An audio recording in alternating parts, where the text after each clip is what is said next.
Welcome to another episode of Artsy podcast. I'm your host, Andrew Norris. Thanks for being here. 2 new patrons to shout out this week. The first is Andrew Davis, and I gotta apologize to Andrew personally because he subscribed last week, and during the intro, I was like, there are no new subscribers. I was wrong, and I admit that. And I thank you, Andrew, for your patience. Andrew is a painter, a former guest on the show, and you should definitely go check out his episode if you haven't already. And his work is truly phenomenal. One of my favorites out right now. So shouts to you, Andrew. Thank you. And the newest subscriber, who just subscribed hours ago, is Josh Uchtman. Hope I'm saying that right, Josh. Josh can be found on Instagram at Zorro the Terp Hunter. And this week, my guest is Miles McDonald. He goes by The Art of Wire on Instagram. You can find him also at theartofwire.com. He's a wire wrap jewelry maker, and he makes very sturdy, very intricate, very amazing pieces of wearable art. We go deep into his backstory in this one. Miles talks a lot about manifestation, about meeting a artistic hero of mine, and I'm assuming an artistic hero of a lot of listeners of this show. I'll not spoil that for you. It comes within the first 10 or 15 minutes, I believe, of our talk. He talks about moving out to Paonia, Colorado for a little bit, what he was doing to support himself before he switched completely over to living off jewelry full-time, and about where he sees his art going in the future. Think large-scale sculptures and things like that. Thank you, Miles, for coming on. Really appreciate you. And thanks, everybody, as always, for supporting the Patreon. We are at 15 pledges, 15 official subscribers on the Patreon. That's a nice round number, you know? And we're, I think, at about $108 per month. My goal is 1,000. I need to pay my man, Andrew Size, sitting right across from me. What's up, everybody? Thanks for being here, man. Really appreciate the work you've been doing. Of course, dude. I've been enjoying it. Yeah. How'd you like this episode? I liked it. I mean, it was interesting on multiple levels. I thought his story was great. Using his intuition to kind of guide himself, and things have generally worked out. So I know me personally, I can take a lot away from that because I tend to overthink things. Mm-hmm. So I really enjoyed that aspect. And then his jewelry and the pieces that he makes are absolutely gorgeous. Yeah. And we got all that on camera for the Patreon subscribers. And if you want to become a subscriber, head on over to patreon.com/RTAF podcast. Let's jump right into this episode. Thank you all for being here. Here is Miles McDonald.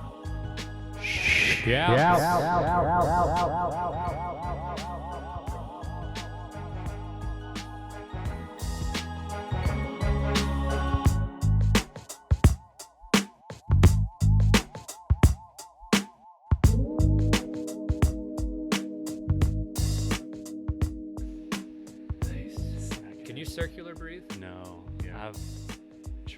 I've tried so long and hard to circular breathe. Yeah. Like a didgeridoo? It was a book. Yeah. Was it a didgeridoo? What was her name? No, it was a saxophone. Oh, okay. Yeah. Fancy didgeridoo. Oh. Yeah. Sweet. Okay, so now's the sound check. This is sound check / banter. We probably won't leave this in the audio version for the freebie people, for the free peoples. But the people paying for Patreon, they're going to hear it warts and all, unless they start complaining about it. Great. Yeah. Okay. So does it have a good distance? Yeah, you kind of got to be close with these mics. I have them about halfway up in terms of volume. Good thing COVID is over. Yeah. Or else we'd be doing this on Zoom. Should I point it straight at me? just kind of you Just on can the you side. can do like this. Side See? bob it. Yeah, you can just kind of do like this, Right which on. is totally fine. That works. Yeah. That works for me. Sweet. Sit up a little bit. Hell yeah, dude. What'd you have for breakfast? This is still warm up. Well, there's breakfast and then a bigger meal. Yeah. So yeah, I had a muffin to start. How you start your day with the muffin? Yeah, soothe my stomach a little bit. Okay. And then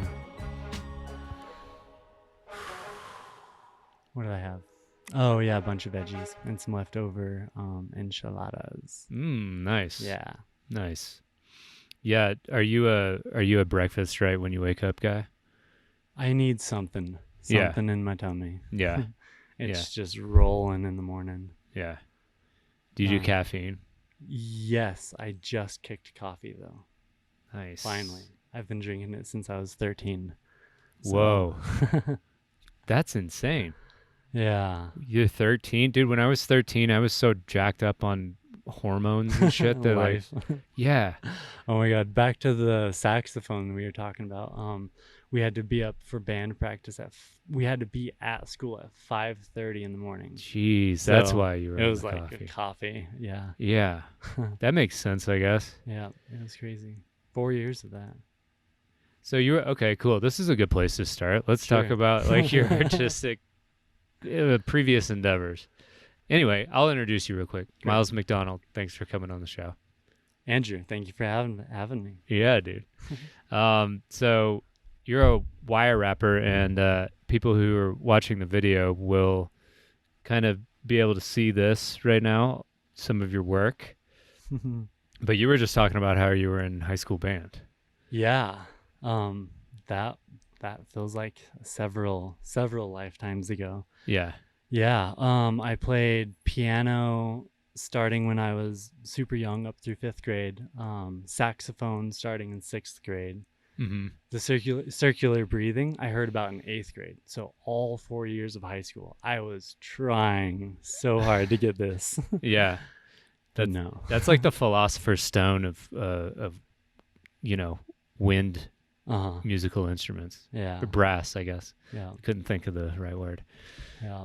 But yeah, I was super into music before I really found anything else that quenched that artistic need. Uh-huh. So what were you doing around the time or before you started wire rapping? What was life like for you?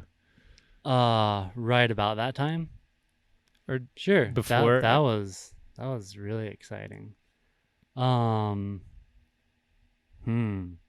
Do I give you like the really juicy details? All of about, it. like, Yeah, dude. We need Do I do like the big name drops? Like we need the fine even grain. outside our community, like name drops. Yeah. All that. Go for it. Kind of where my life changed, we'll say. Yeah.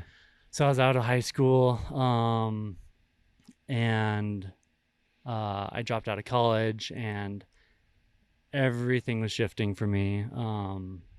Also going to my first festival, Sonic Bloom, in 2012. Nice.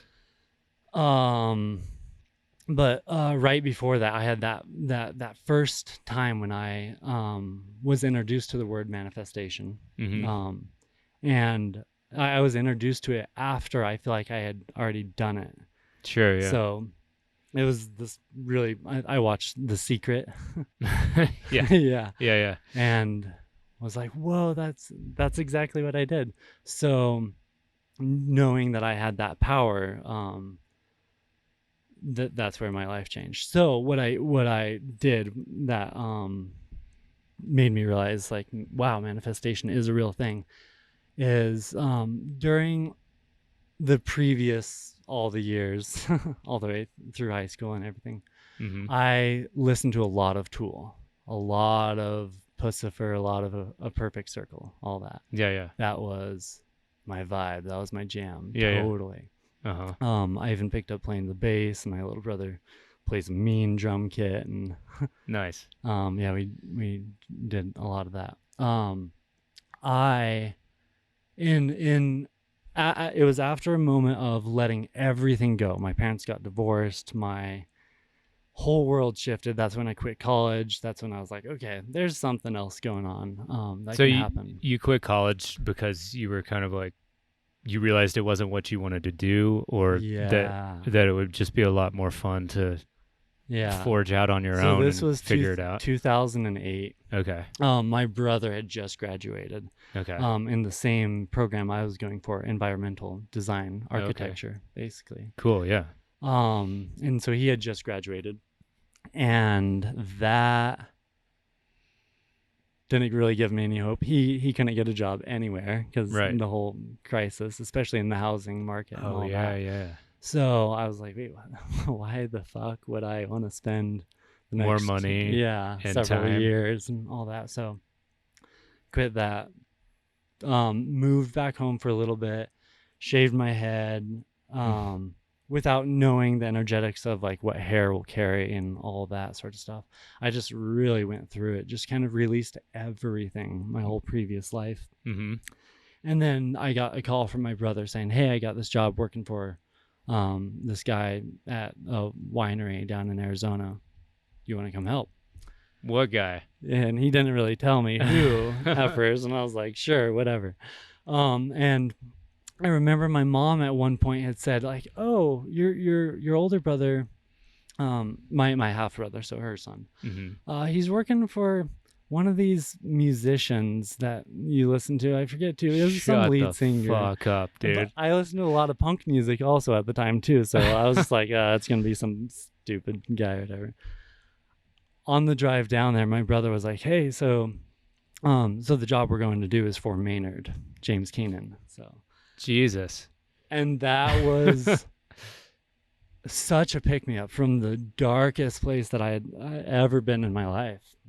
You know, I even to get real dirty about it, really like a mock suicide. That's when I shaved my head. I just imagined just ending my life right there.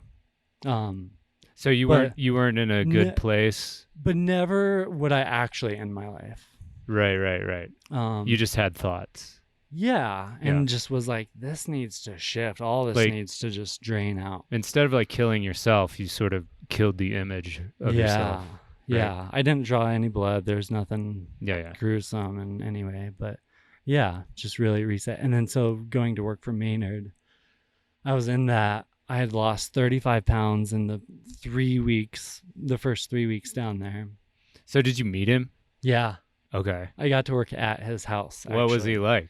So he moved to a little town in Arizona that my family has always been in. Okay. Yeah. So that's where my grandmother lives. It's Catechus, right? Caduceus. Caduceus. Okay. Vineyards. The town is Jerome, Arizona. Okay. So that's where Maynard moved, and so my brother was just the local drywaller guy there, and so he just needed help for 3 weeks doing a thing inside Maynard's garage, which, if you want to talk about being ready for the apocalypse, this dude's ready. This dude is ready. Nice. He has huge backup generators, and you name it. Yeah. By the way, I people give a lot of hate and derision to preppers. But I mean, what they're doing is pretty logical, right? There's climate. We have, nukes pointed at each other. There's this new kind of like socio-political upheaval happening. I mean, it just makes sense if you've got the resources to put them towards that. And we don't even know what the sun can throw at us. Or totally. What that'll do to us. If a solar flare knocks out all the electricity. Oh, I could get into some cosmology stuff. I could go way deep into that. Wherever you want to go. We can go back to Maynard though. So was he cool? He was way cool. Yeah. Like I was definitely a fanboy. So I tried not to talk much. Right. But when he would come up and he'd be like, well, what if we, instead of doing this wall like this, what if we added a little angle on it? Just cool it. Yeah. Am I about to collaborate with this Maynard guy? No, but I got to meet his dog and his not wife, and saw his kid around, but never engaged, obviously. But yeah, it was cool knowing the gate code to Maynard's whole what is it? thing. No, I'm just kidding. I actually forget these days anyway. Forget, air quotes. Right. Did you kind of take that as like a sign that like you did the right thing in terms of dropping out of college? Yeah, or that I could really just create and have whatever I wanted. Because during that darkest time of my life, that's when I was listening to a lot of Tool, especially. So then Sure. I just even remember trying to just imagine what Maynard looked like, because I had never looked up an image of him or anything. For the longest time, For the before I knew what he looked longest like, I just imagined him real tall and skinny with like long hair for some reason. I just imagine some And it's totally the opposite. Yeah, I know. As soon as I saw a real image of him, I was just blown away. Did you tower over him? He's pretty short, right? He is pretty short. He's maybe just like an inch smaller than me. Or something. Okay. Not like, and actually at the time, like I said, like when I first went down there, I had been drinking a lot and all sorts of stuff. Sure. And I was a bit heavier, and then so working for him during even that first 3 weeks, I had lost 30 pounds. None of my clothes were fitting. It was so embarrassing being around him, just just a Sweating, I'm mess, sure, and, yeah. Sweating a lot, Yeah. all that weight and everything. So it was a weird time, but It's it was cool an that experience. that when I think of Tool and his other projects, they all seem like especially Tool though, seems very transformational. Mm-hmm. And it's like a very nice parallel with your story, what you have going on there. Right. Yeah. I mean, my family was religious, Mhm. conventional, whatever, Christianity. Sure. Kind of empty though. Same here. Yeah. Listening to Tool was like the first insight into actual spirituality for me. Mm-hmm. Of it in a way that actually made sense, rather than like the weird metaphors that the Bible's trying to throw at us. Yeah. And it's been, interpreted and translated and edited and Right. and So on and on and on. many times. Yeah. Yeah. So that was really magical. So lying there one night after watching The Secret, I was like, wow, I can really have anything that I want. Mm. So then that job only lasted 3 weeks. We built what he refers to as the lab within the bunker. The bunker is his giant, like you could probably fit like 12 cars in there or something. Damn. Refrigerator. And then in the back part there's a deep freezer that's also huge that you could park several vehicles in. And so he has all these big temperature controlled big iron gates and all sorts of stuff. So yeah. So you didn't have to sign an NDA, did you? No. Okay, cool. but I'm just wondering if we'll have to like no. cut this out. It's all on good terms. Yeah. Yeah, I don't know. Do we need to cut this out? You don't remember signing anything. Right, I didn't. But Okay, cool. my brother kind of gave me the lowdown, like, this isn't really This is also like over 10 years ago. This is a long time ago. Yeah. Yeah, well over 10 years ago. Cool. So He doesn't even live there anymore. right. So yeah, take us up. So I can manifest anything that I want is what I'm like realizing coming out of this. Mhm. And so what do I want to do? I had picked up smoking a lot of weed, so I wanted to grow weed. So I moved to Boulder. That lines up. That was 2010 at this point, Mm-hmm. There's a couple of years of just like the full transition, but yeah. Yeah, kind of drifting and figuring it out. And then landed in Boulder to grow weed, got a job at the dispensary and all that. Nice. Went with that for a while. It's funny how many artists are either wrapped up or formerly wrapped up in the weed game. Right? It's so great. Yeah. I love it because it's just perfect. It's not only, for me at least, it was like, I feel like getting high actually unlocked a lot of the flow of creativity for me. Uh-huh. And then later down the line, when I was trying to make it or just like make a living off this, but before I really could, I had a job at a dispensary, Right. or just in the grow, like Part-time like or whatever. gardening, Yeah. trimming, doing whatever was needed, or just going to rogue trim camps and like doing that whole thing. Yeah. I always just find it not surprising in like oh yeah, of course we are. Right. Yeah. Like especially here in Colorado. I don't know. Totally. Yeah. The trim circles are where I've met a lot of my friends and got introduced to even festivals, through Staffinity. I was trimming with her and she's like, come to Sonic Bloom. And okay. Nice. Sure. So you went to Sonic Bloom. Or do we need to backtrack a little bit? Just going back to the manifestation thing. I wanted to move to Boulder and be growing or working with the best weed, not just like a job. Of course. The best weed. Yeah. And somehow I landed myself in this trim circle with all these other people. And it was for this guy, Scott Reach, who that year he ended up winning the Cannabis Cup in Amsterdam. Hell yeah. And it was just like, what? Again? Okay. Like, and then, yeah, my whole life has just been that. What next? So you're kind of like, you're seeing opportunities presented to you, and you're kind of like intuiting and just listening to what's coming along. And lining it up with your own personal taste. Yeah. Just realized the power of manifestation is so powerful, and you can so tap into it as long as you keep your whole environment and everything, in tune with all of it. Now, I know a lot of people push back on this idea of just like anybody can manifest any kind of life that they want, right? What do you say to that? Like, I know it's like your personal experience is like one of success, right? But like, this also for me is like wrapped up in like the free will conundrum is what I call it. Like, I'm not so sure that we have completely freedom of will. Because like, had you have never watched The Secret, would you have been doing, you know what I mean? Right. And you can even trace it back to like, if your parents were different, like if either your mom or dad were a different person, you wouldn't be the person who you are too. Yeah. You know all what I mean? the circumstances. And so like, I always feel like we're kind of like, caught in this river of casuistry or something. I like love the river analogy. Yeah.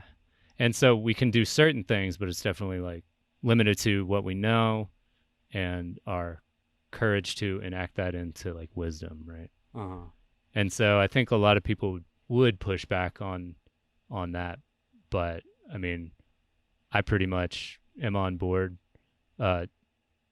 with the idea of manifestation. Like, it can be something as simple as being like, I have this goal, I don't know. Yeah, I love the river analogy with that. Or is it a metaphor? One of those. In this instance, where it is a river, but I feel like there's so many different places you can go within a river. You could stay to the side, stay going slow, kind of get caught in the little eddies and just kind of hang out there, or grab a branch and hold on. But life is full of like little bits of rapids. Yeah, and those are fun. You just got to lean into it, with the moments that I've had of just releasing things and whatever, just lean into it. If you've ever tried to skate and like going down even like the smallest ramp, it feels so counterintuitive, but you just got to like lean forward and right fall into it basically. So there's an aspect of like overcoming fear. Yeah. You would say, right? Yeah.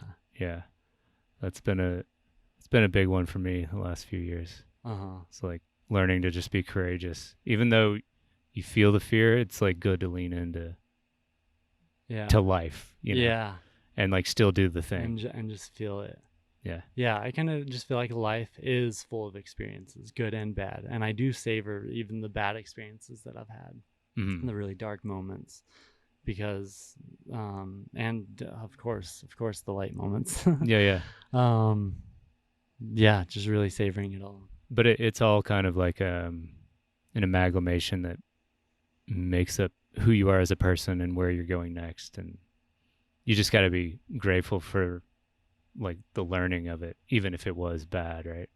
Is that what you're saying? Yeah. Nice. Yeah. Sweet. Yep. Well, let's get back to the timeline. Okay. Where are we at? I think 2012, Sonic basically. Bloom. Sonic Bloom. Yeah. I'm introduced into the amazing art that's there. That year, Crystallize had all of her artwork on the banners. Mm-hmm. The artwork that's now on our yoga mats that we have. Nice. Great. And I meet, so many amazing people that I'm still connected with today. And yeah, that was a really eye-opening experience. Did it spark something in you? Like, it definitely did. yeah. But then also, anytime you start to manifest something, that means the old has to fall away. Mm-hmm. So then I entered into a few years of another shedding, mm-hmm. everything, going to more festivals, shedding, but then also gaining a lot, shedding past relationships and all that, which can be difficult, but definitely. You listen to any astrologer and it's all about shedding those, people out of your life. And, so yeah, that was amazing. I met, and then I got wrapped up into the Arise community. Mm-hmm. I was there for the very first like pre-party of Arise and the planning stage and all that. And, nice. And that's really where I met everybody. So were you wire wrapping yet? Or I was not. Yeah. I hadn't even started wire wrapping yet. So that was 2013. I really wanted to just land in a house that fit more in the festival vibe and all of that, and through all of it, ended up meeting everybody at the Pyramid House, and then going over to the Pyramid House and nice, yeah, kicking it there for a few months until a room opened up. So that was my next big, manifestation of wanting to live with my favorite artists. I just like threw it out there, with my manifestation. Sometimes I just throw out kind of ridiculous things. Like, I would love to be roommates with like these people, which I didn't really even like. I don't want to sound like I like idolize them or whatever, but I'm just like, seems like cool people. Yeah. You had met them and you also vibed with their art. Yeah, absolutely. Nice. And then, after a few months around there, and around this time, I was also, I had my own little grow that I was doing and all that. But then, I got the opportunity to move in with them. So that was. So did you have to abandon the grow then, or did you just have it at another spot? Okay. No, that was a huge moment for me. It was a big decision, right? Where I could either move into a house where I had the entire downstairs basement and the unfinished basement to just grow. Okay, with landlords, everything. Yeah. Perfect. Mm-hmm. Or I could move in with my favorite artist and not be able to do that thing that kept me going. Sustained financially. Yeah, pretty well too. Of course, yeah. That was what, 2013? Right. That's when prices were good. It was so good. I guess they've gone back up. That's a whole other thing.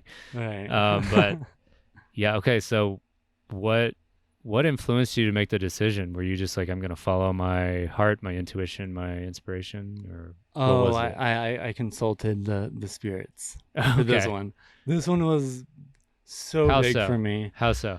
Because it was completely different paths, Yeah. I smoked DMT for the first time. Okay. There it is. Okay. There's our drug reference. Our references. Smoked DMT for the first time and really went for it, just really full blast off with a full intention of consulting my guides, my spirits, like whatever you want to call them. Right. And that actually starts to, even just starting to bring it up, it gets me a little bit teary-eyed and stuff. And this is the first and only time I've done DMT. Really? Yeah. And nice. because it's just so It's so powerful. I'm just crazy. like, I don't do it very I'll much. talk to you next time I need help. Yeah. And I super respect it because it definitely just gave me the most clear, well, not right away. Of course, it took months for it to figure out. But the decision was clear. The decision was clear. Okay. So from this experience, I met with my spirit guide. I felt like I just sat and I covered with him above my body, really going into it. And this spirit was really just giving me a full story, all the emotions and everything that went with it. And then it is so beautiful. And then all of it disappears, which was crushing in a moment for me. Mm-hmm. And the spirit that I was with just said, Lyra, come back. And even being out of body, my body said, who's Lyra? Thinking who, the correct question was what is Lyra? Mm-hmm. And that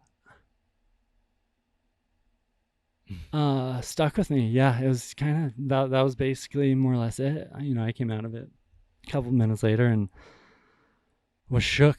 Yeah, it seems intense. Like, okay, what does this mean? Mm-hmm. And just kind of sat with it for the rest of the day and everything. The next day, I was going over to the Pyramid House, and I just brought my laptop. And I was like, I'm gonna look up what Lyra is, and just started trying to find it.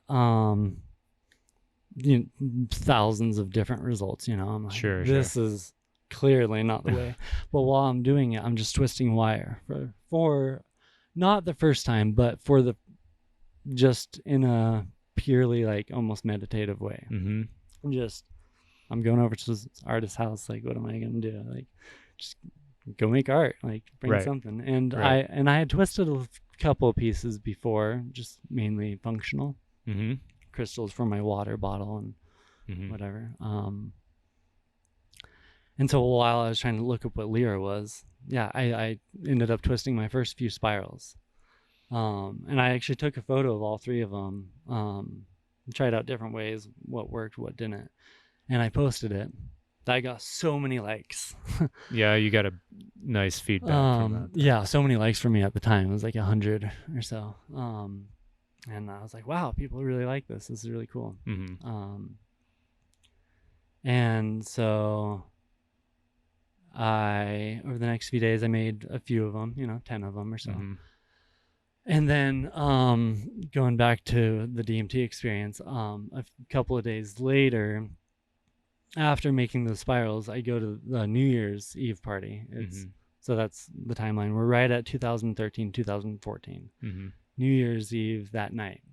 And we're all out under the stars looking around. We're up at Gross Reservoir here in Boulder. And I overhear in another conversation, oh, you can't see it right now, but Lyra is my favorite constellation. And I was like, oh my God, okay. I gotta stop this conversation. I gotta go figure out what this person was talking about. And I go up to this girl who is Caitlin Buck, another painter in the community. Yeah, I know Caitlin. And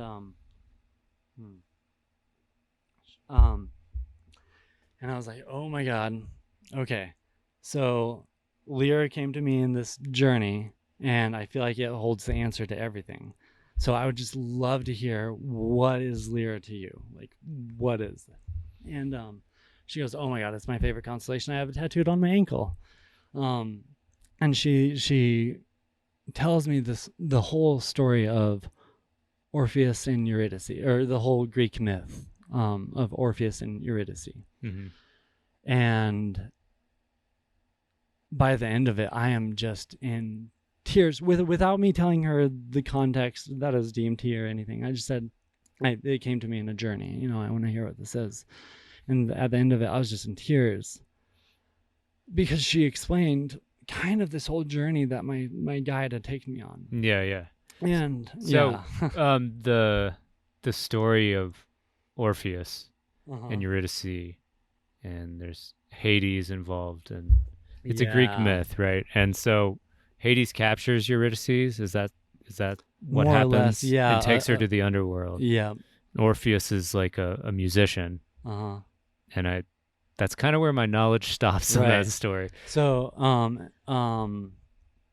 yeah, the musical Hades Town is actually. I was based on about it, to bring that up. which I happened to be able to go see right before the pandemic hit. Oh, really? Nice. In the November 2020 or November 2019. Nice. So that's Anais Mitchell and friends, basically, right? Hadestown? Oh, I don't. Oh, you don't even know who it is. Okay, cool. I know that Bon Iver was on some tracks with them. Oh, and, nice. Yeah, it's all big fan. really good. Yeah. Yeah, really good stuff. Anyway, yeah, so Eurydice gets bit by a serpent on their wedding day, on her and Orpheus's wedding day, and she gets taken down all the way down to Hades, and Orpheus uses his lyra. Oh, so sorry, I should rewind a little bit. Caitlin, before she even starts the story, she says, okay, so just to tell you what lyra is, in this case, it is the instrument in which to create art, whether it be the pencil or the canvas or the wire or the body, whatever it is, it's the instrument in which to create art. Nice. And then she went into the whole story. And then it made sense to you. It made total sense. So Orpheus uses the lyra to bring springtime and bring life and flowers and all the beauty of the world. Mm-hmm. So that was all the beauty that I was seeing in my journey also. And so he even uses his lyra, the beautiful music, to, hypnotize, or not hypnotize, but just to charm everybody along the way, all the way down to Hades. Mm-hmm. So he gets Eurydice, and Hades says, you can take her back under one condition. You cannot look back until you're out of hell. It's going to be treacherous getting up and out of there, but you cannot look back to see if she's behind you. You just gotta trust. And this story, this myth is a tragedy. So. Yeah. So he looks back. He goes all the way. He goes until he steps out of hell. He just can't take it anymore. He doesn't know. He turns around, and she is taking her last step out of hell, but he turned around too soon. Yeah. And she gets taken back, and then he forever just plays his lyra alone. Damn. So, well, that's a high note to end it on. Right. No. so I'm in tears, and Caitlin just puts her hand on my shoulder and looks at me in the eyes and says, "Are you an artist?" I said, "Oh my God, that's the question." Nice. She says, "Pursue art and do not look back." Nice. And so that's what you did. And that's what I did. And then the very next day I moved into the Pyramid House. Nice. Damn, that's a hell of a story, dude. Yeah. That was great. That's juicy. Right. So you're at the Pyramid House. By the way, we should mention, I guess, a couple people who live there, like Morgan and Randall are both living there. Right. Crystal. Good throwback to the Pyramid House days. Man, so many people lived in the house and moved through there over 8 years. I happened to move in on the very last year that I was around. Mm-hmm. Yeah. And but yeah, I mean, so many festivals were talked about in those houses, and planned, and right. It has a lineage in that house. Yeah, from what I understand. And then when I moved in, it was Morgan Mandala and Crystal Eyes living there. Adam Summer was an astrologer, and a good friend, Kara, and yeah, nice, amazing. So you're just surrounded by creativity. Did you have anyone teaching you or like mentoring you about wire wrapping? I had a buddy who showed me a few things, Justin Roz. He had showed me a couple of weaves back in 2011 or 2012, I want to say. And I had like dabbled with those, and just to connect some crystals to my water purifier. And then I kind of just went with it with the spirals for a bit. Yeah. And really just, that was my study. For the first year, I made those little spirals. You got some right here. You were a lucky recipient of them. You see that? Yeah, we'll have to get a close up on them. We'll have to get a close up on them. I brought them out to kind of like, well, it gives more context to the story, obviously. Right. But also I wanted to just like, if you take this and hold it up next to your new work, Right. It's like just an easy visual message to say, hey, don't ever stop. Keep going with your craft. Oh, thanks. Right. Yeah. So they're these simple, like kind of Nautilus spirals, basically, right? Yeah, very simple. I made, in my first year, I wouldn't work on them every day, but I still had my trim jobs to help me get by and all that. So I didn't need to make money directly off of them, but I made over 300 of them and gifted out most of them. Most of them. Yeah, Maybe I only sold like 10. Yeah. To people who like wanted to give me money. I tried to give them, and then they're let me like, pay you for it. That's awesome. So yeah. Do you feel like that, like giving away so much free art in the beginning sort of paved the way in some sort of like, I don't know, for lack of a better term, like karmic way, like that you're giving all this stuff away that you're sure to get something back out of it? Yeah. Yeah. Is that why you did it at the time, or were you just like? Yeah, I was in full belief of that universal return. Yeah. Also, in a way of just like calling it like my like, this is your service. Is who I am. This is what I do now. Okay. My identity. I guess. Okay. Gotcha. Like, Gotcha. So there's no confusion. You have one of my spirals. Right. You know that connection. This is what I do. Is that. That's cool. Yeah. That's super dope. It's a cool way to think about it. It's amazing how art can connect us all so much. Oh yeah.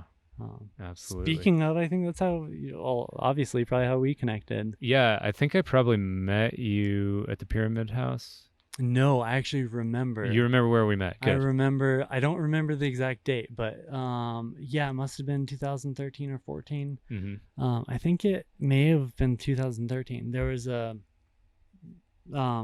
the hill or the Boulder Vapor House. Yeah, they had something.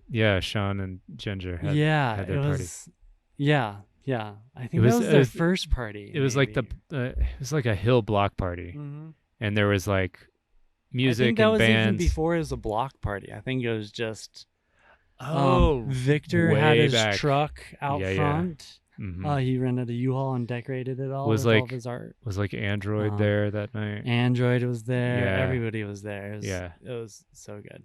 I was sitting That's outside. Crazy that you remember that. I think I was just wrapping up the spiral, and I had you used to make digital art. Yeah, I did. Yeah. Yep. So that was you. I had your sticker on my water bottle. Nice. And you came up and talked to me, and you're like, "Oh, hey, that's my art on your water bottle." I was like, "Oh my God, that's so nice to meet you." Sweet. Yeah, I was using this. It was just a simple fractal rendering program, and then I would take it into Photoshop and push and pull with like values and light. It was great. It was the perfect energy I needed for my water. Nice. Hell yeah. Sweet. Yeah, one of those pieces is still like very, very popular among people who know about my art, I guess. I don't know. It's on your store. Yeah, that's cool. Yeah. That's interesting. I remember making those stickers, and half the time, I posted online like 4 stickers for $5 or whatever, and then anytime that I would just see anyone, I'd just give it to them. Right. Yeah. They're a business card. Yeah. More or less. Yeah. Totally. So, so you didn't really have any other mentors besides that? There were a few people that would like give me little tips and tricks here and there. Sean Fletcher. He is another wire artist that he came through, and he stayed at the Pyramid House for a few months, I want to say. And he would show me a lot of his works in progress. I don't know if we really sat down and like worked out wire things together, or but he would show me things, and then I would be like, oh, and then I'd make it and kind of be like this, and he's like, oh, that's great, that's amazing. Nice. So yeah, But so you're just like, are you watching like YouTube videos or anything, or what? Like, how did you No. get? Basically, what I'm asking is like, how did you get from this little spiral to this epic bracelet that's been like featured in a magazine? I pushed myself to create the stuff that I was seeing in the art that I was surrounded with. So Okay. all of, especially like Morgan and Randall's, like Randall's Paisleys. Paisleys, and Okay. all that, you know, Nice. just there was one piece that really pushed me that I kind of went with my style for a little bit. And it was actually just like one of the little leaf looking things on Randall's painting with Chris Dyer, the bromance painting. There's like a leaf There's like that a little leaf on Randall's head, and it has this cool spiral, but it then comes down and feathers out a little bit. And so I pushed myself to create, you know, just all those designs. And nice. um, and You I just guess figured it out. I just figured it out. Nice. I've always had the belief that I can be good at whatever I put my mind to, and I did do a lot of art through high school, middle school, all that. So you were like an artsy kid in high school too. Yeah, Yeah, and I let nice. it go in college because I was like, you got to wear a suit and you got to get a job and blah blah blah, and Sure, be in an office, and yeah, You bought that. I bought all that. Yeah. That's what I first. I had like the opposite. Like in high school, I was so worried about what other people thought about me. I'm like kind of athletic, so I tried sports, but like drawing, music sort of like fell by the wayside. But then when I got to college, I was like, this is stupid. But I finished for some reason. I don't know. College. Yeah. Yeah. Anyway, Yeah. that's kind of off topic, but I'm curious is like when were you able to kind of like pull away from like random trim jobs and just focus on like selling your pieces? How long did that take, and was there any like definite like line where you were like, okay, now I can sell things? Right. There was a big shifting moment for me in late 2018. Where that was actually when we moved back to Boulder. But so that is when I really started to be more successful than just barely, you know, scraping by. Right. And feeling so confident and comfortable letting trim jobs go and all that. Right. And yeah, because there were, yeah, so that was what, 4.5 years at least of I would make some money off of it, but not really enough to cover even like my full rent, which was probably nothing for the years that I lived in Paonia. And, what was Paonia like?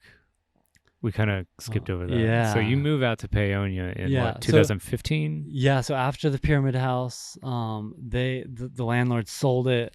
It wasn't even on the market. It was so upsetting. God, we were all, I heard all about so pissed about that. But yeah, we all kind of scattered. I moved down to Crestone with Crystal for a little bit without a car, which was impossible. So you're just stuck there basically. Yeah, I got rides in and out, and there's enough tribe in and out of Crestone to really make it work, but not sustainably. So I ended up moving back up to the Front Range, and then spiraled out to Paonia at some point, and that was wild. Paonia is wild. I felt like the whole thing, like our experience out there, maybe should have just been like on a reality TV show or something. Yeah. Oh my God. So we, my brother happened to have an Airstream that he was selling, and we happened to have friends who had land that the guy was like, yeah, totally, just come on out. You know, you can park here for whatever, a few $100 a month. And nice. So were you living out of the Airstream then? Yeah. Okay. So we bought this Airstream, and we were just making payments on it, and pulled it out to Paonia. And when we first get there, apparently the landowner hadn't told any of the other community members living on the land that we were coming. So describe Paonia. It's like very tight knit, kind of closed community up there. Yeah, very tight knit. So they're like Everybody intruder when they see you. knows the drama. Yeah, yeah. I still hear about the drama, and I've and you tried don't to care, get out of and it. you're like, yeah. uh-huh. Yeah. So they saw you as like kind of an intruder or something. Yeah, there were several arguments on the land that day, and kind of just felt like, okay, well, shit. Well, we're here, and the trailer's here, and we had to have my brother haul it out there, and then he had to peace out. So yeah, we were just kind of dropped there. That place was hilarious. The couple that had owned it initially, they split up, but they each had their own partners now, but they were both living there on the property. It okay, was like 50 acres or something. okay, that's big enough. The guy anyway, one of the couples was nudist, like fully, and they were hot. They were really hot, actually. It's like if you're that hot, maybe you Okay. should be naked all the time. Yeah, I don't know. So were the others, but like they weren't nudist, so they had their clothes on. So I wonder what that impulse is all about, just to be naked. I know it feels great, yeah, but they're like, that's like a social construct that I would have a hard time breaking, I think. right. It was interesting, Yeah. UPS deliveries and whatever. Then she'd walk out full naked, except sign for the package. And like And the driver was like, yeah, like out there, unless it's like tribe, it's like the full other spectrum of like far stranger. right. Oh, like, okay. That sort of. So like, we got some people who love guns. right. Yeah. Okay. So it's that contrast of like Okay. the UPS driver to the What? lady. This is a total aside, and maybe I shouldn't even ask this. What do you think about guns? Oh, Oh yeah, that Never is mind. a very loaded question. Oh my god, it's all over Hey. the place. See what he did there? Loaded. Oh yeah, very loaded. I think the first 4 words of the Second Amendment should ring strong for everybody. A well-regulated militia. Yeah. Like not. So, I do think that there needs to be a little bit more regulation on that, especially when I feel like our friend was gunned down in my grocery store, right down the street from me. The store is still closed today. Oh, I doubt it'll be back open. It's all in the city council stuff that they're talking about what to do. But I think they're going to do a major remodel. Mm-hmm. Because I can imagine stepping foot back into that store. So that King Supers. I'm sorry to bring that out. Yeah, I guess whatever comes up comes it's out. the life. And Lana was really special. Yeah. She was definitely like a super bright light.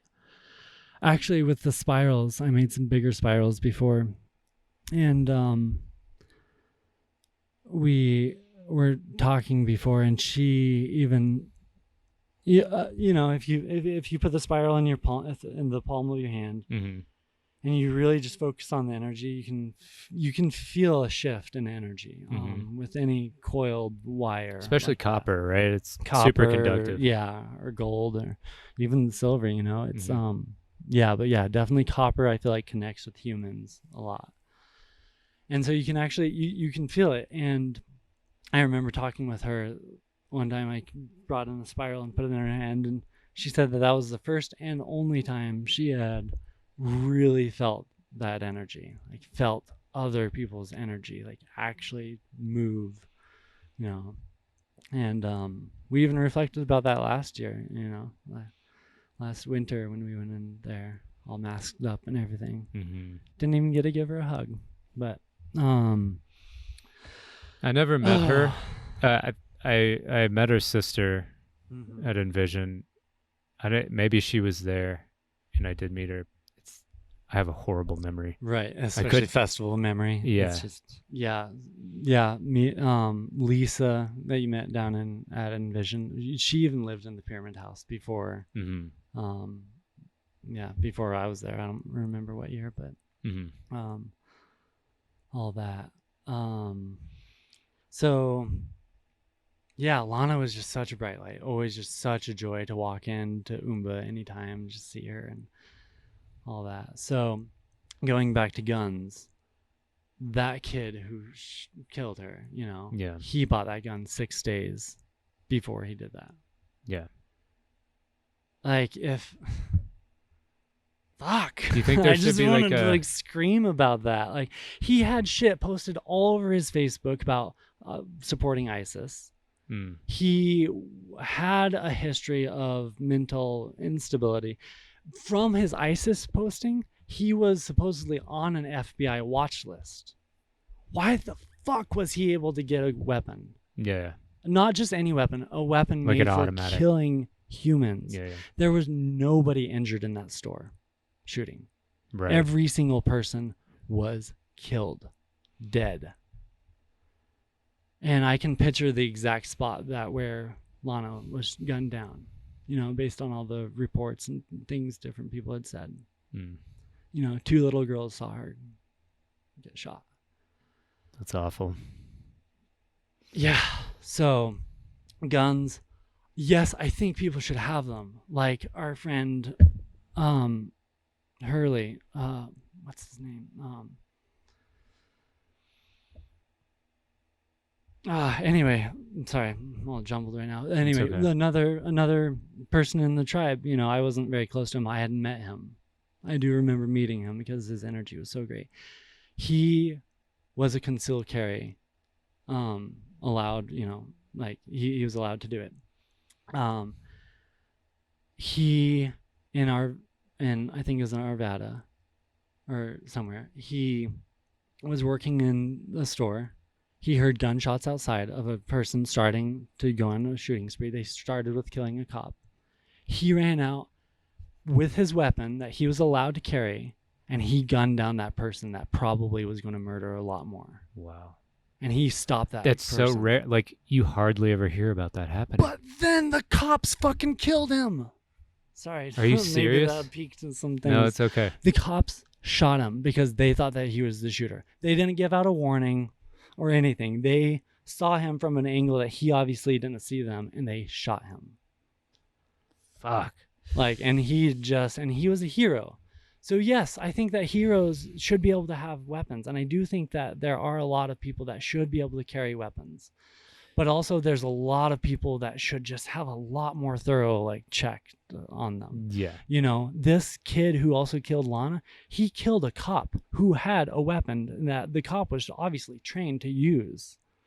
And he shot this cop in the fucking face. So maybe that was a little bit too much, but No, it's all right. That cop had 7 kids. Yeah. I mean, it's tough to... It's a conundrum, It's like one of those things that I don't think will...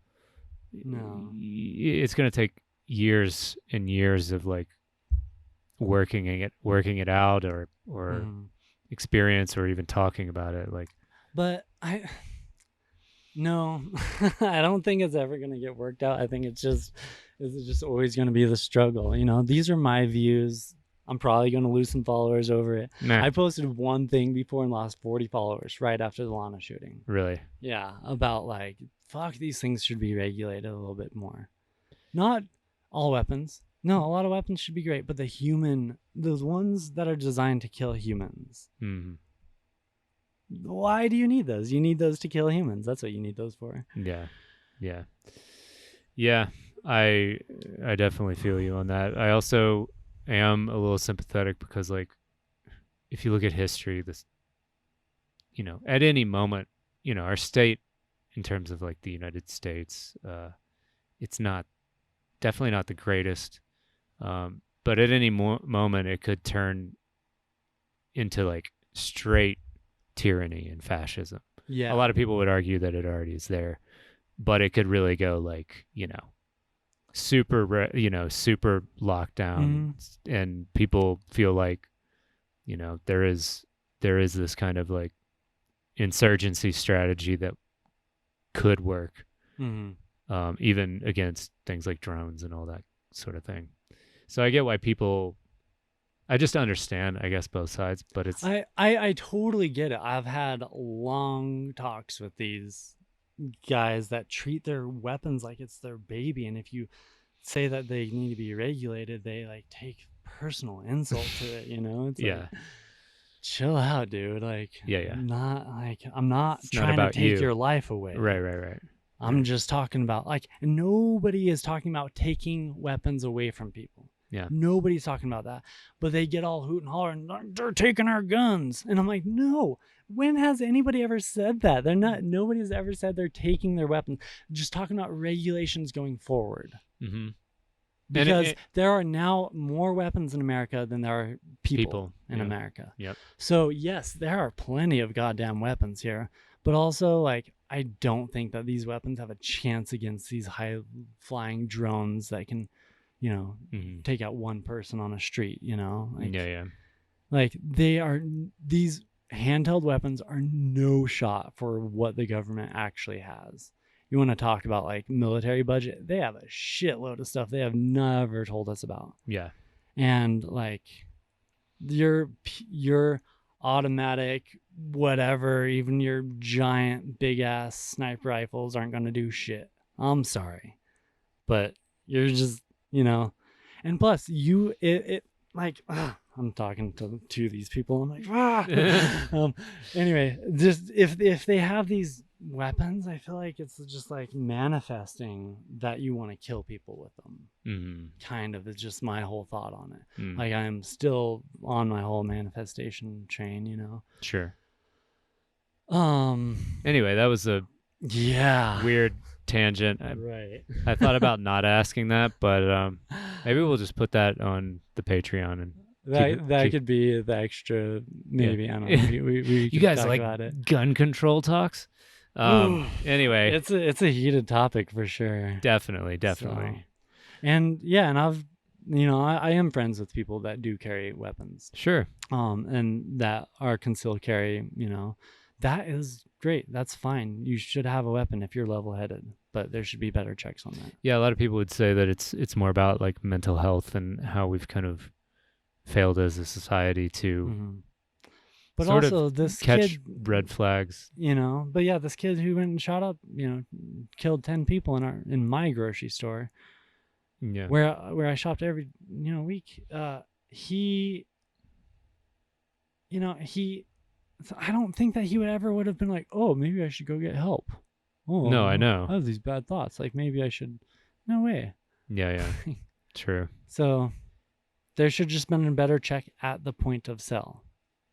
That's the only time you can really dive into it. What do you think? Yeah.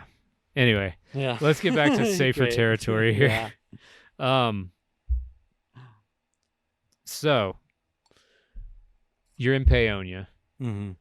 There's you got two types of people there, essentially, you say. Yeah.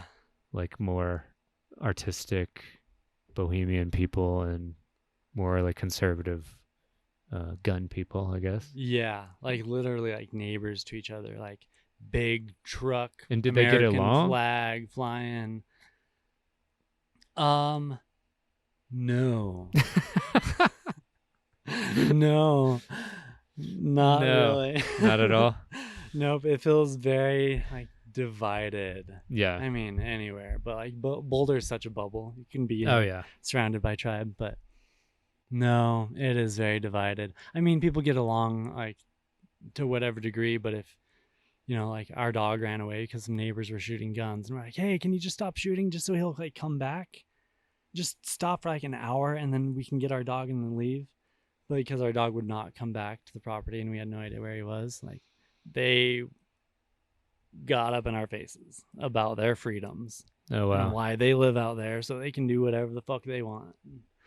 Damn. All that, so that's intense. Yeah, it's like, dude, just not telling you to stop. We're not taking away your guns. Just stop for just a moment for our dog to come back, because he can't be far right now, but he's not going to return if these continue. Yeah. And so we lost him for a full 6 hours or something, Damn. which he's like my child. Yeah. What's his name? Chenrezig. Chenrezig. Do you Buddhist god of compassion? Nice. Do you have a shorter version of that? Chen. Okay. Chen. Nice. Yeah. Chen. Yeah. Hell yeah. Yeah, I love our dog. Like, we just got a dog last year. It's like our COVID dog, and so much joy and just awesomeness. And it's cool to have like a responsibility, to like take care of another living thing. Yeah. And now we have some plants going too, trying that out. Not very good at it, but we're growing food and aloe and little house plants and stuff. But yeah, the animals are like life-changing in my experience. Totally. Yeah. So out in Paonia, you were living in the Airstream the whole time, or did you guys get a house, or? So we were living in the Airstream for a little bit, and these were the days where my jewelry just got put off to the side. So this is 2015 or so, and 2016, 17, and I started growing weed again. Grew just stupid amounts, but I didn't really have the funds to start anything myself, so it was always working for somebody else, so I'd just get a cut, Right. so it was always still just barely getting by the end of it. Yeah. And you have to wait too until the harvest comes down and gets trimmed and gets shipped. Yeah. So the big waves of money coming in and out is just not great to live off of. Yeah. So then I really started making jewelry just to cover rent again. And that started working out for like a few years. Mm-hmm. But not enough for anything else. Food or gas or anything. And and then really at some point, there was there was this fashion show that happened in Paonia. So Paonia has a really fun community side to it, where at least when we moved there, it was like the best time. Yeah. And it was the Unicorn Arts Collective that did this fashion show, and I didn't have anything ready, but I was like, I was really inspired by this other artist, Claire Preble. Mm-hmm. She's a wire artist who passed away, but she used to live in New Zealand.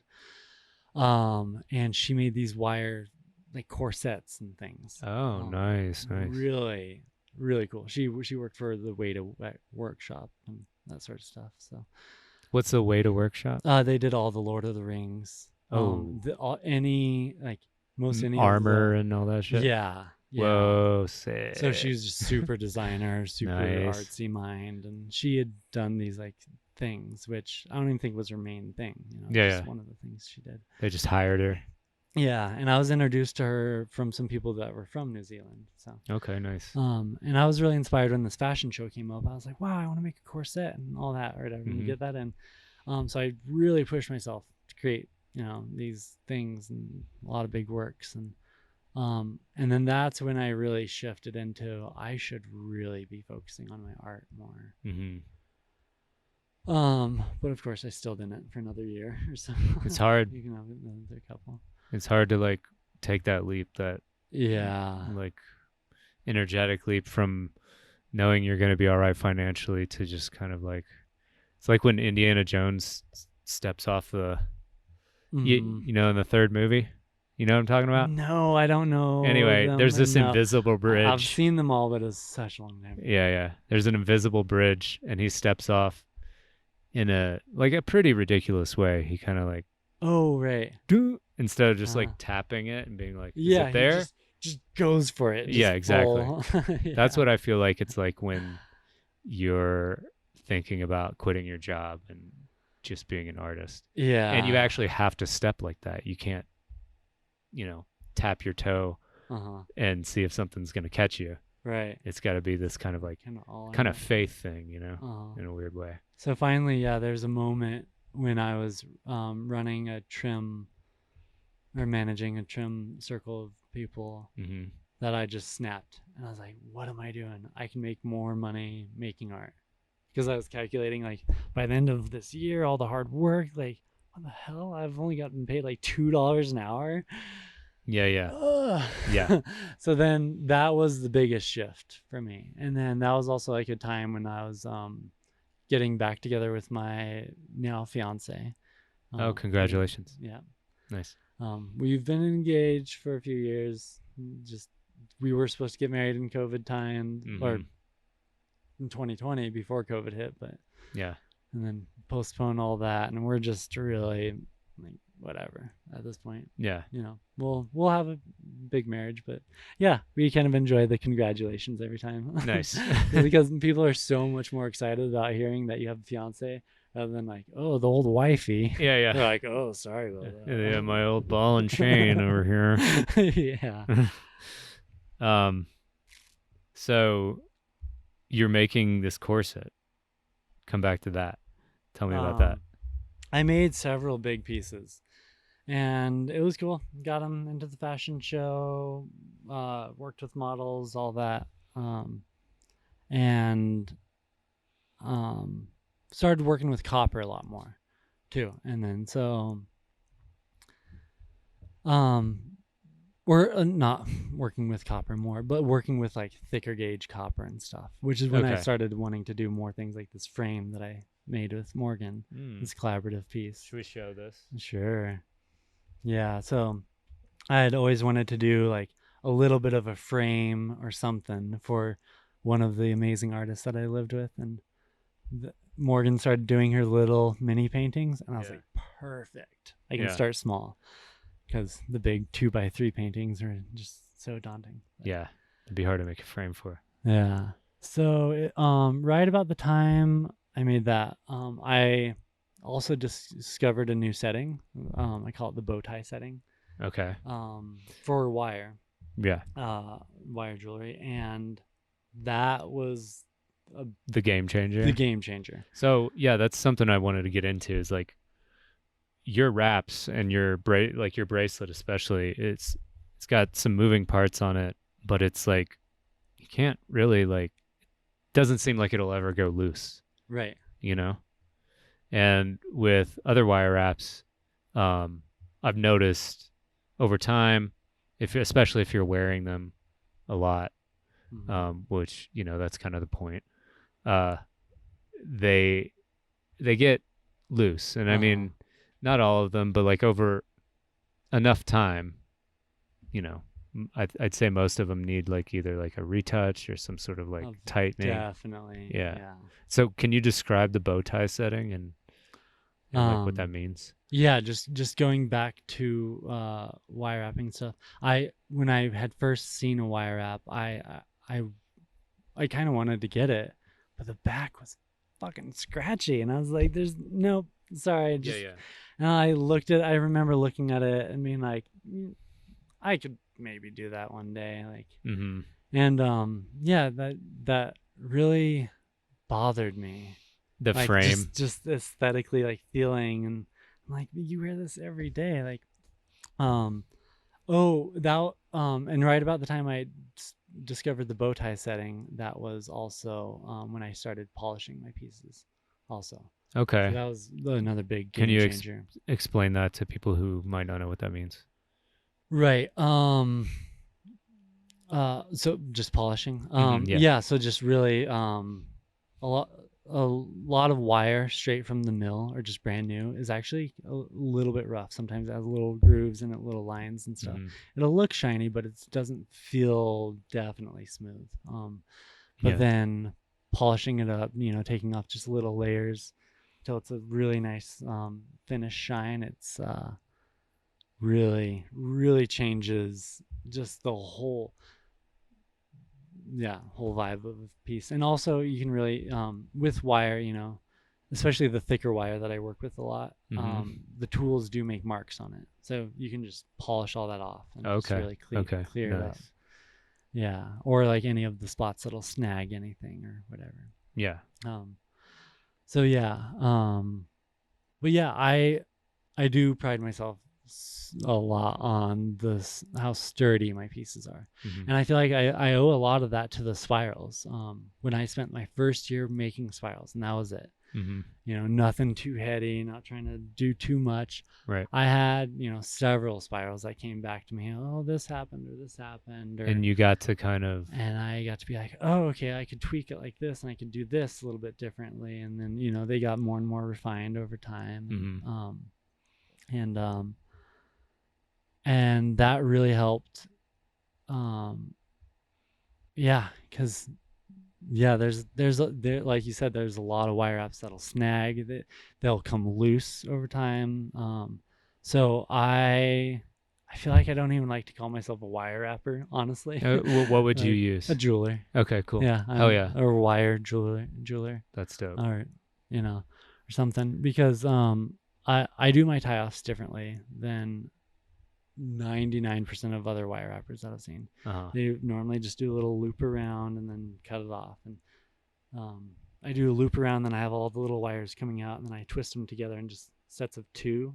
Mm-hmm. And then It's tuck like a them all braid. in, Is it a braid kind of thing? kind of like a braid, but Mhm. just it's kind of like a little twisty tie. Okay. Like, so I go around the normal tie-off method around the wire, but then I like do a little twisty, and I honestly, like, I could vibe with wire like tangler almost, because Wire tangler? because my pieces are so tangled up together Yeah. that they're not going to come loose, and I'm very confident in that. Nice. And then so like with the bracelet, I even have like the moving mechanism part, Yeah. but then the top part, you know, that was yeah. Can you show me what you're talking about? Yeah. We might just be able to hold it up. Right. So I have it in this nice case. Mm-hmm. So the bracelet opens up. Let's get the, what is it, ASMR? Oh, ASMR, yeah. Yeah, we'll get. Click that bracelet. So that was the unlock. There, okay, nice. So then that's like a nice little, and then it'll like slide. It'll attach to different levels.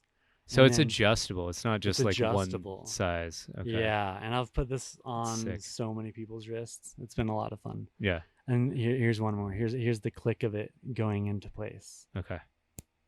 Ooh. And that's locked into place, and it's on your wrist. and Sounds it's like not going craftsmanship. anywhere. Yeah, thank you. And then even the top, the pave Okay. setting. Okay. What is So a pave? this is also a newer one that I've kind of refined. I don't know if I discovered the prong setting that it's used. It's all these wow, that is individual. intricate. It's all these individual prong settings Can you see that? that are all stuck in It's like all these little. and pulled down together. And It's like to me, it reminds me of like the wire would be like. Tell me if I'm wrong, but like petals of a flower, kind of like coming over and like gently laying on top of the stone, but it doesn't take away from. It's mostly stone.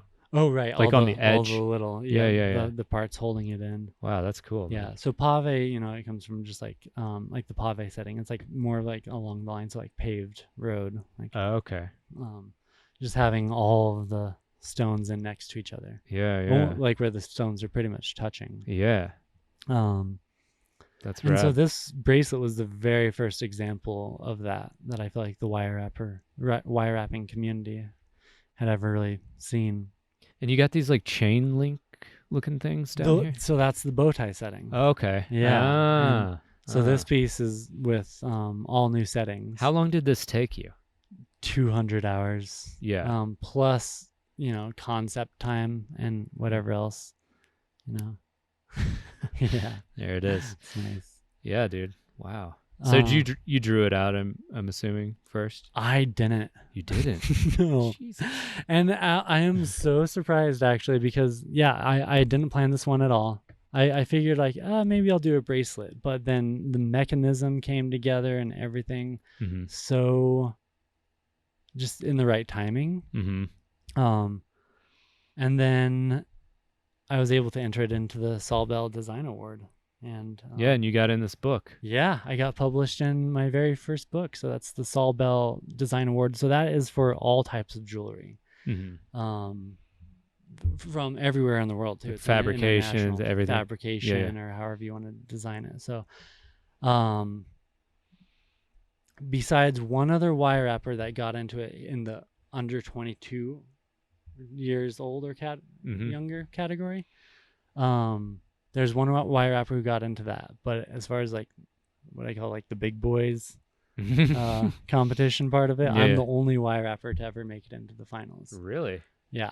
Damn. So that feels like that it's must a big feel awesome, win for wire wraps Yeah. everywhere. Sure. Because I've always been, I've seen it with the painting community. Everybody can, when one person has success, Right. everybody can have so much more success. And so we can all have success together. Yes. And so I have always given away all my settings, all my techniques, all my...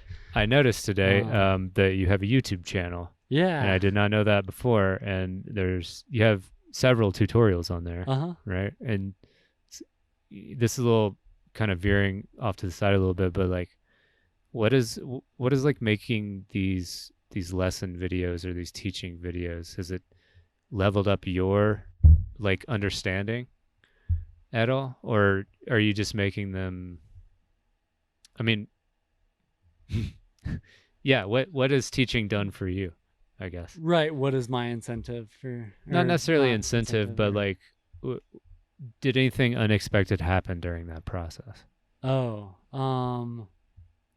I learned a lot about video editing that took a lot longer than I ever imagined. Yeah, it's tough. That's why I right. got him. Shout out Andrew. Clone Drew. Yeah, Andrew. Clone Drew. Clone Drew. Yeah, nice. Sharing the techniques though, really, I felt like it needed to be out there. Yeah. Mm-hmm. I think that's dope. Like, I hate it when artists try and guard their secrets, or something else that I've known to have happened, I guess, is that artists will share their secrets and then get mad when someone who went to their class ends up looking a lot like their art, right. Which I never really understood. But yeah, I think open source is the way to go. Yeah, it's like the more great art there is, it's like, how's that going to be bad? And if the person's, the person who's learning from you is any kind of a decent human, they'll be like, oh no, my guy Miles, he's the one who taught me, Right. Yeah.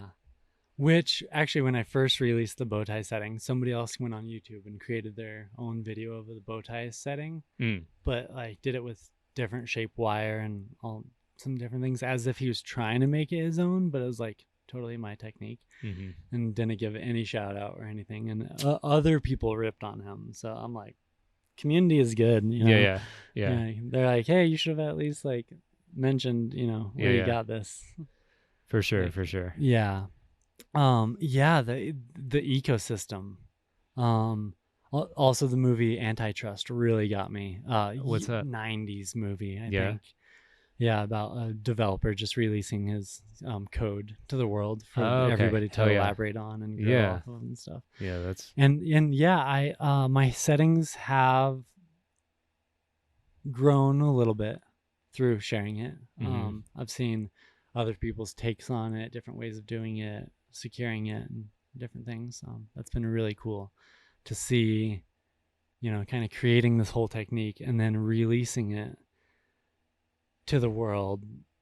Yeah. And then seeing it take off, so many people use it now. And for a while, the first year, everybody was like, shouts to Miles for the technique or whatever, and then but now eventually it's like, reached so far out that some people don't even know I created it, which is great. Cool. Yeah, which is great. I'm so glad that it's like growing and thriving on its own. Totally. Yeah, totally. And there are other people that have made tutorials on it as part of larger packages of all the settings, and different things like that.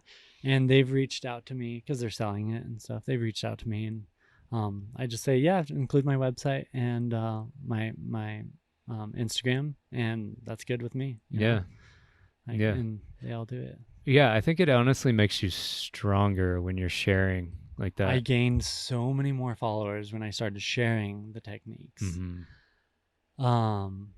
Yeah. You're like a node in the ecosystem that's like kind of, you're like providing content, ideas, techniques. Mhm. And so like people tend to start to rely on you. But then once they develop these themselves, they can also become other nodes, and you just like make each other stronger. Absolutely. Yeah. You know, it's like a healthy competition maybe, or it's like co-opetition. Co-opetition. Yeah, I yeah. like that. Yeah. Yeah, the ecosystem. I've even said in my videos, like especially the tutorials start to finish of a piece, Mm-hmm. my paid ones that I have on my website, on those I've even stated directly, like, make this, go for it, Yeah, yeah. sell it, do Yeah, whatever yeah, yeah. you need to do. You know, I have discovered this technique, but wire is also so different. You know, it feels impossible for me to recreate my own pieces. Yeah. You know, even trying to make a tutorial for one of them, I tried to get good enough at that one, like, you know, it's a variation that I do, but anyway, I couldn't get it exactly the same, Yeah. you know, 2 times, you Yeah, know, totally. like exact, you know, because wire will bend just a little bit differently with that or that. Or, Yeah. you know, Yeah. so I'm like, sure, go for it. Try to copy it. Yeah. Yeah. Yeah, it'll come out looking at least a little bit different. Yeah. It'll have everybody's own little signature, you Mhm. know, to it. Yeah, even when I see people like copycatting and getting like shit on by people being like, "Oh no, you stole this from someone else." It's kind of like, yeah, they stole it from a person before them, and Yeah. it just goes all the art way is back. just, And it's kind of like you will be stronger and you will be more recognizable if you try and blaze your own trail, so to speak. But we all have influences. We all like mimic people. And then it's in those little like your own um, eccentricity that you find your style, right? And so I think it's definitely good to give credit where credit is due. But it's also kind of like you also can't really be mad if like your style is too easy to copy or right. stuff like that. Yeah. Early on, there's this wire rapper who was like, maybe not early on, but I don't know. There's always been wire rappers ripping on people for using this technique or that technique or whatever. Like even a weave pattern, which is like in wicker chairs and shit. Like, It's literally, you don't own that shit. Yeah. But like when artists would like rip on people for using that, then like I used to hate that. And then I even got into an argument with one of them before. I was like, okay, so since you won't collaborate with somebody using your technique or whatever, like, do you care if, you know, I set some stones like this? And then he like was like, this is my bread and butter and blah blah blah. And like I was like, okay, great. And then he continued on like, you'll see if you ever discover a setting and whatever. And I was like, you know, if I ever discover a setting, I'm gonna share that shit. And like And 6 months later, I came out with the bow tie setting, and I Nice. shared it within like a few days of discovering it. So Nice. yeah. Yeah, it's interesting people's takes on all that. Like, you know, how people use a motif and then think it belongs to them. I think that's kind of ridiculous. But it is also kind of ridiculous when someone is just straight up ripping someone else's style. Absolutely. You know, that's it's like not okay. Yeah. And people notice. Yeah. We all see. We see. There's enough of like a community around at least the arts that we're in that somebody will notice. And it's, I mean, you know, I keep flip-flopping. I'm Mr. Fence Rider on this, but it's like, I think it's okay, like, if you're super young and you're like, I like so-and-so, and your work looks a lot like theirs, but eventually you got to grow out of it, I think, if you want to be successful. Yeah. And, yeah, you got to find your signature, your voice. Little whatever thing that you do. Yeah. Whatever. Yeah. Yeah. Um, Speaking of wire wrapping and stuff like this, so I've noticed like some wire wrappers who used to do it have moved to like fabrication or fabricating. Right. Is there a reason why you didn't? Did it just not interest you, or?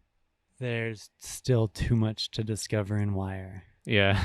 And that's also one of the reasons I got into it when I was like, okay, I guess I'll like make art, but like, what art? Yeah. Like I had just totally blank, empty slate going into the Pyramid House, and I was like, okay, well, I painted through high school and drew, and I never messed with wire before though. And as soon as you just start to bend it in your hands, and it feels so good. There's nothing else like bending metal. Yeah. There's nothing in the world like it. It's like, I don't know. There's a sensation with it that just like I'm addicted to. Yeah. This is my art medium that I love. Yeah. Um, Yeah. So I think you found fabrication. Yeah. By the look on your face, like I think yeah, you found your calling. that ooh. Yeah.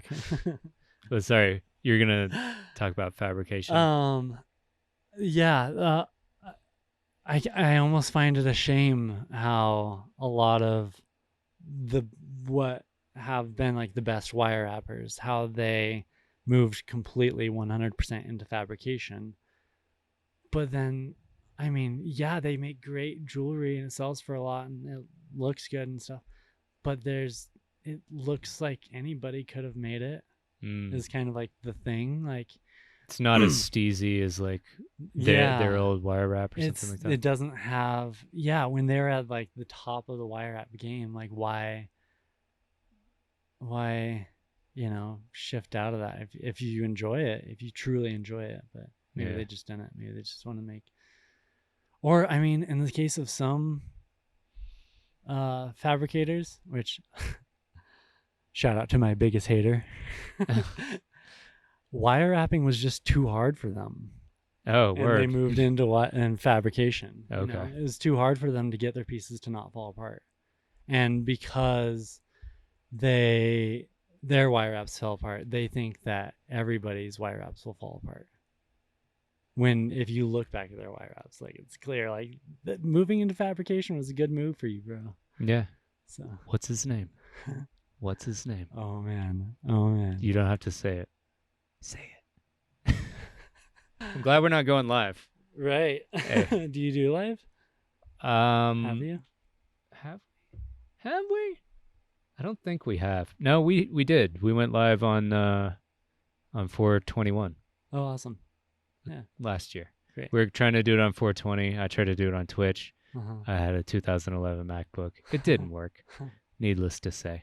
And so we had to postpone it, and we just did an Instagram. 421 is better anyway. Everybody's too high in 420, and they forget about shit. They're like, oh, shit. I learned that when I was like helping like produce this thing. Well, I don't even want to say I was helping produce it. I was a part of it. Yeah, a part of it. And this guy wanted to throw it on 420, and I was like, my first response was like, that's a bad idea, bro.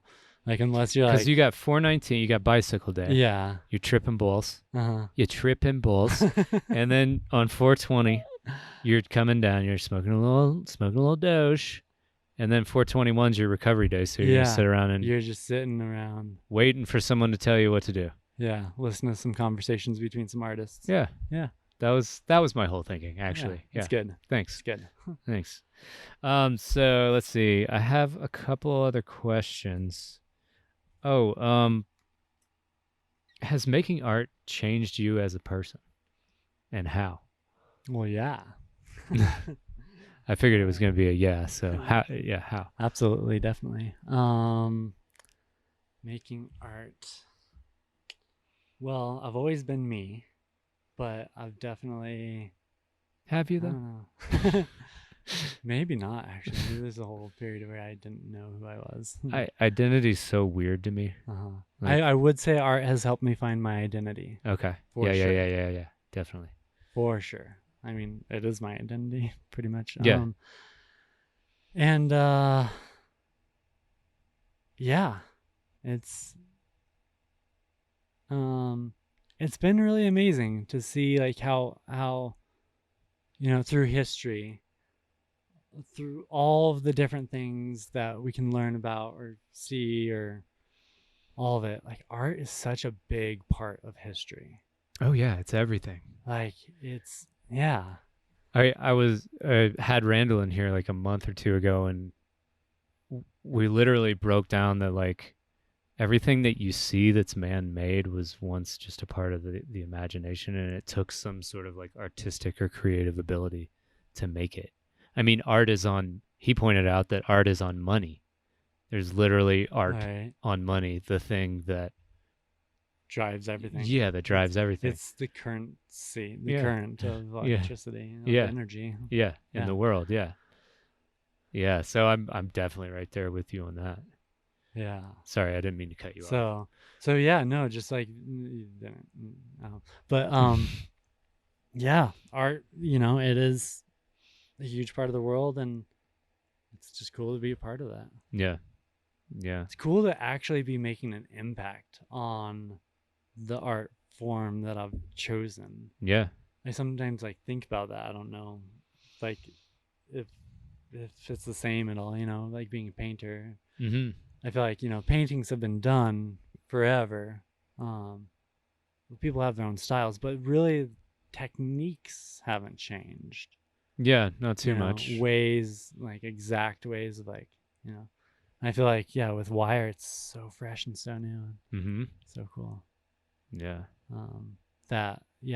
This is the time now that wire is going to be making a big leaps in its artistic whatever appreciation. Have you thought about like what do you see in the future for your art?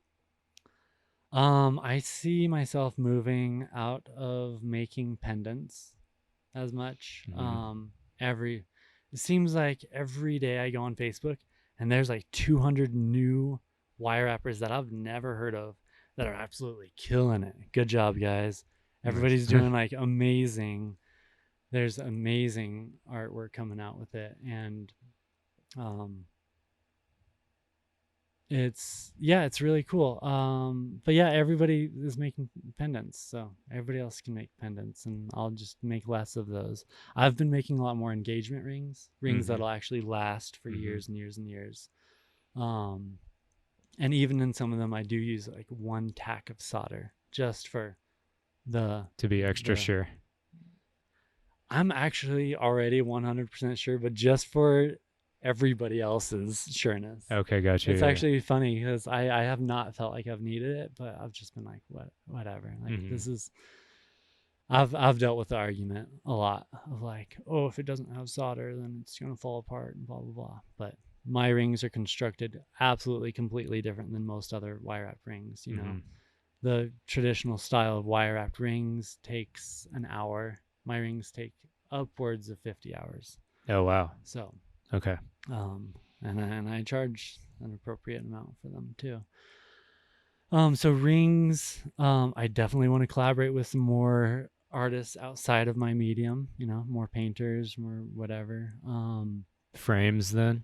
Yeah, I want to do some more frames. That'd be cool to do like a whole series or something. Yeah. And the corset that I made years ago has been gaining life to it, and it's been growing into a full-size woman sculpture, butterfly woman. Oh, sculpture. Cool. Hell yeah. That's kind of what I was getting at. Right. Like when those sculptures coming out. Yeah. So I haven't shared anything about that publicly until now. Okay. Sweet. This is great because it's not as visual. Yeah. I don't have to. You'd have to be like work in progress, and it's like there it is. Yeah, this giant sculpture. Her butterfly wings stand 9 feet tall. Yeah. And she's really intricately designed and has all the wire wrapping stuff going through it. Mm-hmm. It'll probably still take another while. I don't know. I'm moving right now, so she might just go hang out at a friend's house or storage or something. So you're about to hit van life, is what you were telling me, right? Yeah, my fiance and I are traveling into van life. Nice. which is You just- scary. It's yeah. a big move. Yeah. Yeah. So we bought a van back in February, and I've been building it out. And Is it like a Sprinter van? it's a Ram ProMaster. So it's Okay, like a same. Sprinter. It's a little bit Same. wider, so Yeah, we yeah. can sleep 2. um Oh, like side- wide ways. wide ways. Yeah, Yeah. gotcha. Yep. And yeah, and it's tall. We can stand up in it. Awesome. I'm building out all the things, the sink, and we have a little bathroom, all of it. Wow. So Nice. yeah, and that's cool. That's putting some of my early high school days of working construction into good use. Nice. Yeah. Hey, I'm gonna pause it real quick. Yep. So wait, do you have like plumbing in there, or is it just kind of like a? Just Nope. We have a little like camp toilet thing that we Okay. can take out and empty. Where Nice, kind nice. of anywhere. Nice. Also just thinking about festivals in the future. Yeah, yeah. Like, Perfect. oof, Yeah. I don't want to stay in a tent anymore or Mm-mm. use porta potties. So Mm-mm. Hell no. bringing it all with us. Yeah. Yeah. Yeah, man. That's rad. That sounds like an adventure. Yeah. It's going. We're probably going to have a lot of Airbnb stops. Okay, yeah. When we need to have super stable Wi-Fi. So my fiance is a coach, so she's Okay. always needing to be on Zoom, or Communicate whatever, and- yeah, Nice. all the digital stuff. So Are you planning on traveling a bunch, or are you just? Yeah. Okay, sweet. yeah, we are going to circle around in Colorado for a little bit, and then up towards. We're gonna go all the way up to Washington, and then maybe spend some time in Oregon, as long as it's not on fire. Yeah. And just check out a lot of different places to live. We've kind of always wanted to live by the coast, but never. Yeah, we have a cat and a dog, so, and they're both actually great in vehicles and road trips. And Awesome. Stuff, so And they Yeah. get along, obviously. yeah, and we wanted to travel a lot, but having the animals, definitely there's a little bit of a limitation Mm-hmm. with what you can actually do. Yeah. And paying so much in rent in Boulder. Yeah. And then leaving for a month. It's like, wait, so we're going to pay rent plus a house sitter and cat sitter Plus plus gas, like, food, yeah, all that all stuff. the travel going elsewhere. And so we just figured out how to make it all work. That's us. awesome. Yeah. And that's coming up in a couple weeks, right? Yeah, at the Yeah. end of this month. Wow. So I'm on the finishing touches of the van. Sweet. It scares my fiance to death that I'm not finished yet. it's livable. Yeah, right yeah. now. It's Sweet. beyond livable. Sweet. right Sweet. now. So are you making most of your sales online? Yeah. You are? Awesome. Yeah. Except for the last 2 customs that I did. And I only did these because they were local. Mhm. But yeah, all online. I built my Instagram following pretty well, and sharing techniques with other artists. A lot of other artists will follow you and share your work and everything, and then so all of our client base is have like all overlapped. Yeah, and yeah. everything, It's a So cross-pollination kind of yeah. thing. So I feel like, yeah, it's all. Then the sales have been really good for me, and then even when I can't make sales, when I see art that really is just kind of hits me just right, and it looks well made and everything, I will share it Mm-hmm. to my stories and stuff, and that feels so good to be able to do. Yeah. And then just that, or even a lot of people will reach out to me, and maybe sometimes my prices will be higher than what they're looking for, and I have just a list of other artists that I'll refer them to. Like, hey, Nice. this person uses the thicker wire like that, if that's what you liked, and Mm-hmm. or whatever they liked particularly, I can direct them. Nice. Yeah, that feels Nice. really good. Are there like jewelry conventions or anything like that? Tucson, the gem shows. Sure. The Tucson Gem Show and Denver Gem Show. Mm-hmm. Is a big place where a lot of people will meet. But as far as just jewelry, no, not That's quite. interesting. Mm-hmm. Yeah, I feel like there would be. Because there's so many different types of jewelers, it seems like, or there's people making jewelry out there. I don't. Mm-hmm. You know. There are, I don't know. I guess I've haven't really been super involved in like the larger jewelry community. There are maybe probably bigger conventions and stuff that I'm just maybe not aware of. Sure. And even in Boulder, there's a little metal working shop that holds classes every week and all sorts of stuff. So I'm sure there's community involved around all that. I've just never done it. There's no classes for this. So, Yeah. I've cool. actually thought about, if we were staying in Boulder, I would probably sign up to teach some classes. Nice.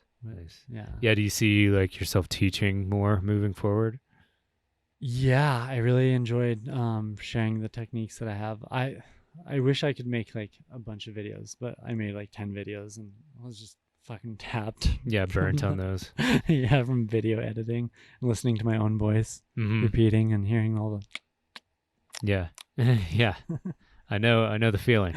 Right. Yeah. Yeah, that's sweet. So yeah, usually how I wrap it up is I ask you, or I want to ask you, what kind of advice would you give to a young creative person, maybe a young wire wrapper who's just starting out, if they asked you for it? Yeah. Surround yourself with people that inspire you, that you want to be like, or that they share, similar passions or appreciations even,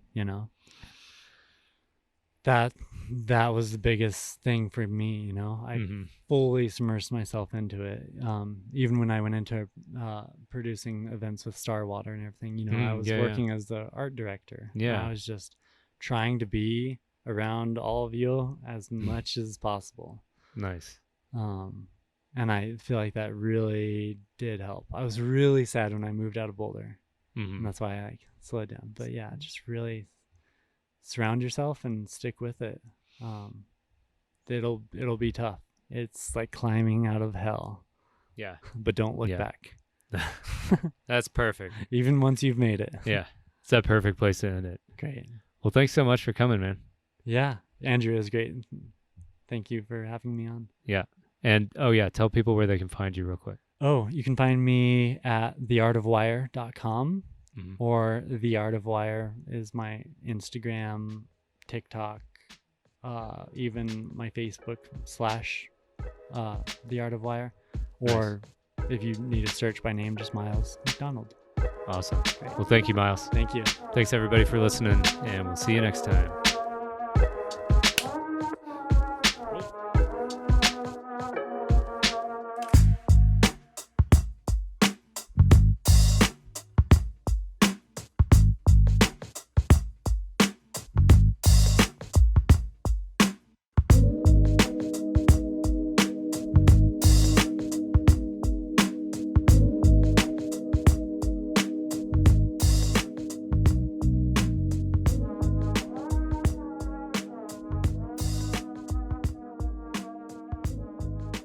Thank you again for listening to another episode of Artsy AF Podcast.